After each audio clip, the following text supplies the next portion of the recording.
Hey, Master Jamal here, and we're going to talk about how to control your thoughts. Newsflash, you're not necessarily controlling your thoughts. It's almost like you're playing a game. It's like you're allowing your thoughts to go and come back. Go and come back. And there are things you can do, for example. Let's say you have a certain kind of thought come up. And one of the things I learned from like watching Quasi videos, for example, which I never mentioned him in my video about my early spiritual journey because I watched his videos as well. But he had this saying, right? And the saying is something you say to yourself, within yourself, or just out loud to yourself. And the saying is, to whom do these thoughts arise? Now, when you tell yourself this, you are disassociating yourself from the thought. And now it's just that, a thought. You're not identifying with it in any way whatsoever. And that's one of the things that you do when a thought comes up. Because regardless of what happens, you will have some of the most random things come to mind, right? And as soon as you identify with something and add some emotion to it, and you react in some kind of way, that will manifest in your reality. Now, if you are one of those kinds of people who are getting aware of this, this is the time to really double down and change the course of action. Change the course that you're on. Because here's the thing. Once you become aware of something, it is now 100% your fault that you did not make a change. If you don't know, there's some leeway with it because, again, you don't know. Like, you can't blame someone for not knowing something because they don't know it. Once you gain that knowledge of like, oh, this is this and this is this, this and this and this is this, and you don't do anything about it, it's your fault. So what you have to do is take that step within yourself. Just take that step back and observe. Like using some of the meditations and techniques we talked about in the past. You're going to have to observe how you're feeling. Practice presence and allow your thoughts to just be that. Unattached. Because, which is something admittedly I haven't stressed enough, detachment is really important when it comes to your thoughts and your emotions, especially your emotions. Detachment is critical. There's no way anything that you are desiring will manifest if you're still attached to it. You have to let it go, just like the saying, let go and let God. You have to let go so the universe can do its job while you are focusing on the now or anything that you're doing in the now.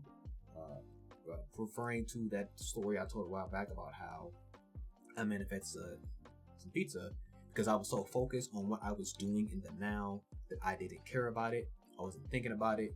I completely detached from it.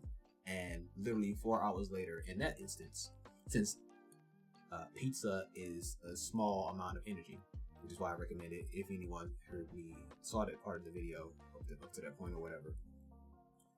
Start off with something small and insignificant, something you don't really care about, and you have to use that same kind of approach with things that you really care about a lot. The things that you really, really want. I'm positive a lot of you will probably want $1,000 more than a slice of pizza. I just said I wanted some pizza. I didn't specify if I wanted a whole pizza. I just said I wanted some pizza. So, to reiterate that a little bit more, what your thoughts are create your reality. But what is needed for those thoughts to create the reality is the emotion and the action behind it. If you are able to do practices to recenter yourself and to detach, then you will be able to actively and proactively create the experiences you want to experience. It's all about allowing your thoughts to just do what they want, but then bring them back. That's just one of the ways you can look at it is like balancing the left and right sides of your brain. That flowiness of allowing your brain to go, that's the creative side. That's the feminine side of the brain, the right side of the brain. But you consciously bringing it back to the center, that's the logical side. That's you being rational. That's you wanting to make sure you're here. But if you allow your mind to just dance just like that, then great. Then you are allowing. That's the beauty of it. I didn't think about that being one of the things I mentioned, but this is literally you allowing things. And by definition of that, you forgiving yourself for allowing is good, because again, like I mentioned in the previous video, we allow everything in our experience, whether we are aware of our action in it or not. But once you become aware of how you play a role in what you allow in your experience with your thoughts, emotions, and actions, then you'll be able to discern and do more and identify what you need to do to center yourself, or completely turn away from that potential disaster over there, because you saw it coming. So you did, yeah, you knew what to do. You knew what to do. So again, your thoughts. It's not a matter of control. It's a matter of allowing what you want to persist.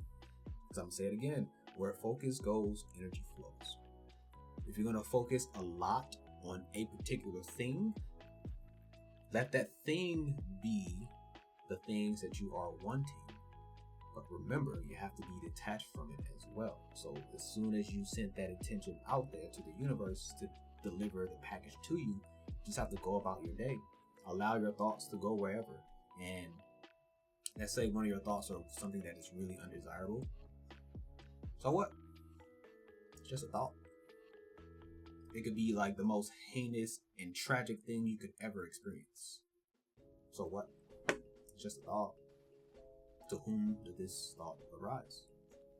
Or you can just label it as a thought. Because there was this meditation practice I learned a while back, where you feel the emotion, you feel the thought. No, you notice the emotion and you notice the thought. And with the thoughts, you just say to yourself, thought. Because you're labeling it as a thought. And then with there being any kind of emotion, you just label it as a feeling. Not label it as any particular kind of feeling on the emotional spectrum, but you're just labeling it as a feeling. And then you come back to the center and you focus on your breath. So both of those are two things I would recommend you use in your day-to-day to help you in your process of manifesting your desires and the things that you want. Also keep in mind, because in my previous video on how to navigate life with the hand you're dealt, I mentioned the sequence of events. Because as you are allowing your thoughts to do this, and you're just resenting yourself and resenting yourself and resenting yourself, yes, you're going to have to infinitely continue to recenter yourself, because life is just like a river.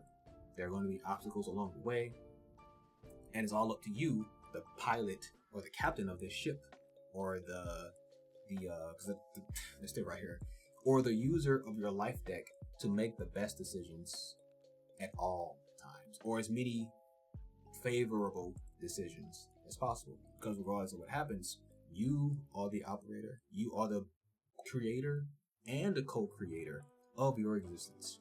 And it all starts with thought. It all starts with that. If you can think it, it can be a thing. Now, it might not be exactly the way you think it, but it can still manifest into this reality with enough emotions, energy, emotion, and action. If you've made it this far in the video, please don't forget to like, share, comment, subscribe. Check the comment section. Comment down below what your thoughts is on this, or if you resonated with any of this, and if any of this made sense. And also check the description below if you want to book me for anything, for as like personal training, spiritual mentoring. And I'm just now officially having my 7-week program completed. And I know in a previous video I may have said it was 8 weeks, but I decided to just do 7 because 7 is the number of completion. And I'll see you guys next time.